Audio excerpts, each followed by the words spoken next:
Hi everyone, welcome back. Thanks for joining us today. We've got a brand new story to share with you, so let's begin. Alright, let me start by saying, I never thought I'd be telling this story because, for a long time, I refused to believe them. My name is Donald, and if you've ever been in a relationship where things suddenly fell off, then you'll want to stick around. You see, when most guys hear their wives say, I need space, they panic. If you're ever in this situation, let me tell you something. You don't beg, you don't argue, you play it smart. So, let's take it from the beginning. 15 years. That's how long Genevieve and I had been married. We weren't perfect, no couple is, but I always thought we had a solid foundation. We had been through struggles, arguments, highs and lows, but at the end of the day, we were a team. Or, at least, that's what I believed. Then, something changed. Conversations got shorter. She started staying up later than usual, phone in hand, screen lighting up her face in the dark. When I'd ask what she was doing, she'd shrug it off, just scrolling, or texting a friend. At first I ignored it. Everyone deserves privacy, right? But the more I watched, the more I noticed. She started laughing at messages she wouldn't share with me. She started guarding her phone, tilting the screen away, and setting it face down on the table. There were nights when she'd get a text, and instead of replying right away, she'd pick up her phone and leave the room. That's when the uneasiness started creeping in. If you've ever been with someone long enough, you know when they're acting differently. I told myself I was overthinking it. Maybe I was making a big deal out of nothing. But deep down I knew better. One evening, she sits me down with a serious look. I remember the way she looked at me that night. We had just finished dinner. She put her fork down, took a deep breath, and looked me dead in the eyes. Donald, I will need space to find myself. My brain processed the words immediately, but my body went completely still. No reaction, just a quiet, sinking feeling in my chest. But I didn't let it show. I just nodded slowly and leaned back in my chair. Space, huh? I repeated, keeping my voice neutral, almost amused. I made sure not to sound mad, not to sound hurt, just mildly curious. If there's one thing I've learned, it's that the person who stays calm holds all the power.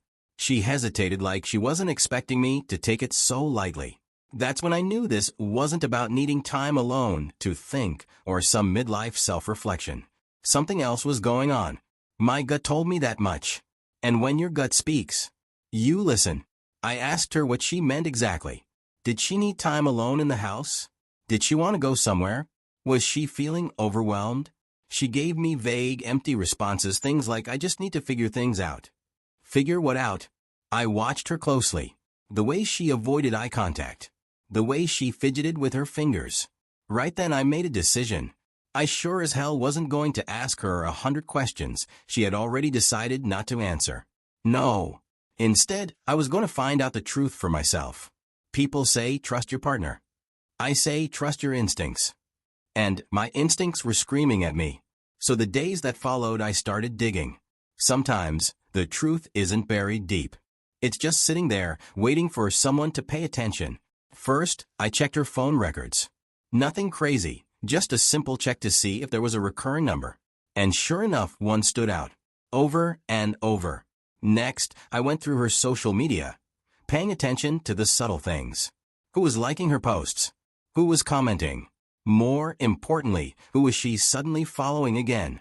That's when I saw it. A familiar name. A name I hadn't heard in years. Her high school boyfriend. The guy she dated before me. The guy she used to talk about was like some teenage love story that never got a real ending. And there he was, back in her life. At first, I didn't panic. I told myself it could be innocent. Maybe they just reconnected. But when I saw the messages, the long conversations, the emojis, the just thinking about old times texts, the kind of messages that shouldn't belong in a married woman's inbox, I could have woken her up that second and demanded an explanation. But I didn't. I didn't say a word about what I found because when someone tells you they need space, they already took it. They made the decision long before they said it out loud. They just want you to agree so they can feel less guilty about it. But here's the thing. When a woman asks for space, she expects you to chase her. She expects you to call, to text, to show up with flowers, to ask what you can do to fix things. So I did the opposite. I gave her the space she was asking for. If she didn't talk to me, I didn't talk to her. And when she did speak to me, I kept my responses short, polite but distant. No cold attitude, no passive aggressiveness, just controlled indifference. And since I wasn't wasting my time begging for her attention, I focused on myself.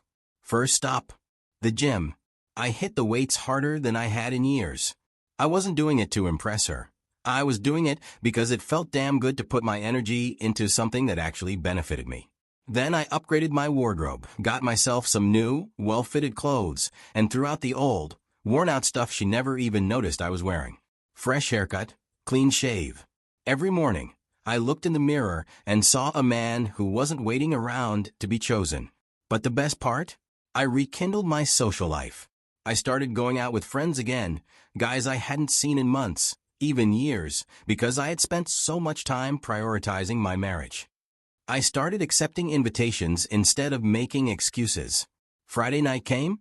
I was out, not sitting at home wondering where she was. See, Genevieve had her little support system, her friends, the ones she vented to, the ones who told her she deserved to be happy.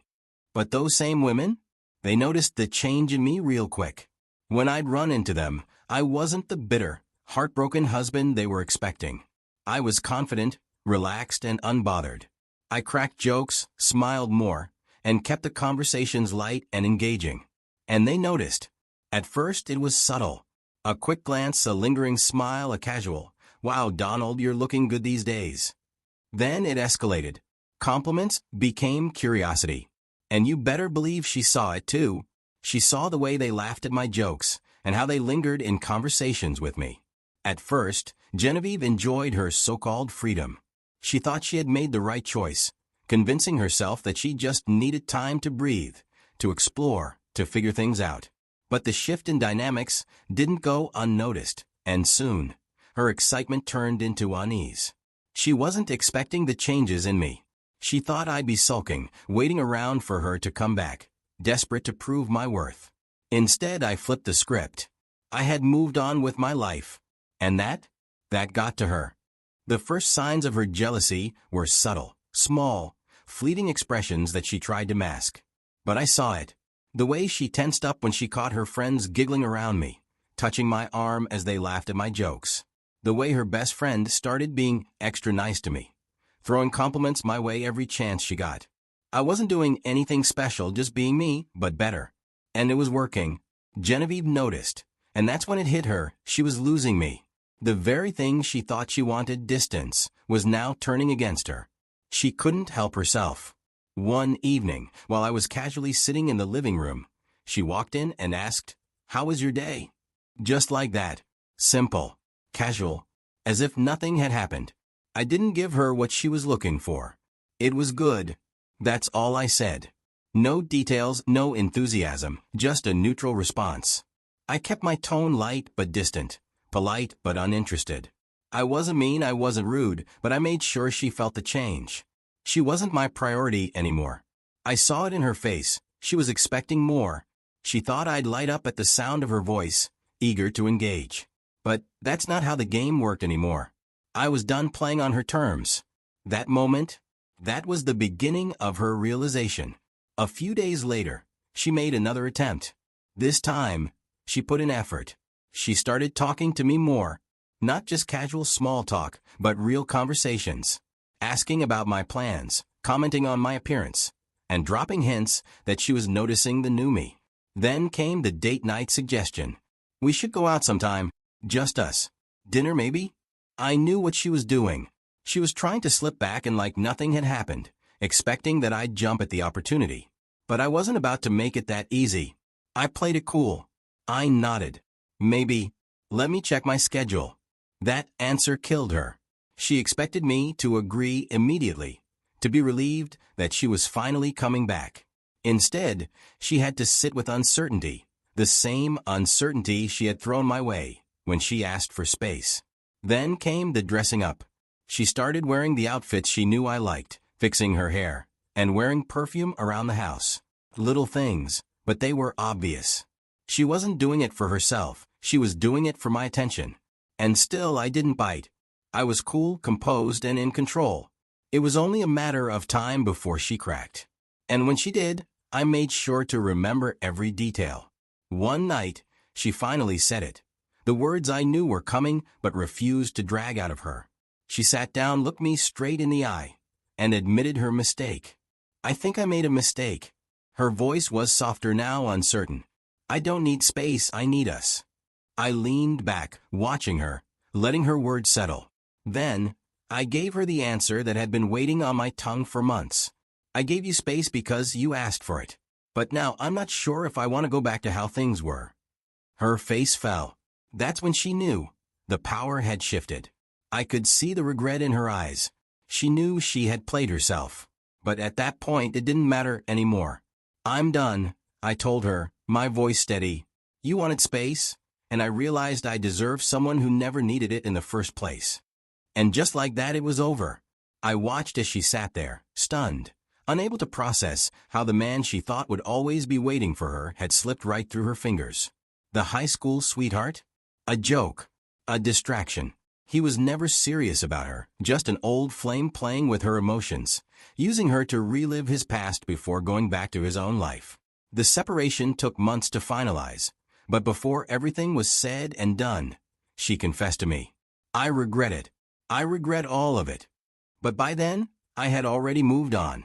I was already in a better place, with someone who actually valued what I had to offer. And she was left alone. So, what do you guys think? Was I wrong for handling it this way? Should I have taken her back after everything? Or was I right to move on? I know some people will say, man, you should have fought for your marriage. But let me ask you, fought for what? For a woman who was ready to toss me aside the second she thought she had a better option? A woman who only realized my value when she saw other women appreciating me? That's not love. That's possession. She didn't want me. She just didn't want to lose me to someone else. And that's a big difference. I'll tell you something I learned the hard way. When a woman says she needs space, she's already made up her mind. She just doesn't have the guts to tell you the full truth. She's not asking for space so she can think. She's asking for space to explore her options without feeling guilty about it. And the moment you start begging, pleading, or trying to convince her otherwise, she loses even more respect for you. Because now, you're confirming what she already suspects. You're desperate, and she can do better. Listen, fellas. If your woman ever hits you with that, I need space nonsense, do not chase her. Don't cry, don't beg, don't flood her phone with messages about how much you love her. That's exactly what she's expecting you to do, and the moment you do it, you make her decision easier. Instead, give her exactly what she's asking for, but on your terms. Pull back. Work on yourself. Hit the gym, upgrade your wardrobe, go out with friends, and make sure she sees you thriving without her. Let her feel the absence of the man she thought she could replace so easily. And here's what's crazy. Once she sees that other women are noticing you, that you're moving forward instead of waiting around, she'll start questioning everything. She'll wonder if she made a mistake. She'll feel that jealousy creeping in, and suddenly, she's the one chasing you. And when that happens, you decide if she's even worth taking back. At the end of the day, this is about self-respect. Don't let anyone treat you like a backup plan. Know your worth. And if someone needs to lose you to realize it, let them lose you for good. So, tell me, what would you have done? Drop your thoughts in the comments. If you know someone who needs to hear this, send this video to them. And if you've been through something similar, let me know how you handled it. Until next time, take care and stay sharp.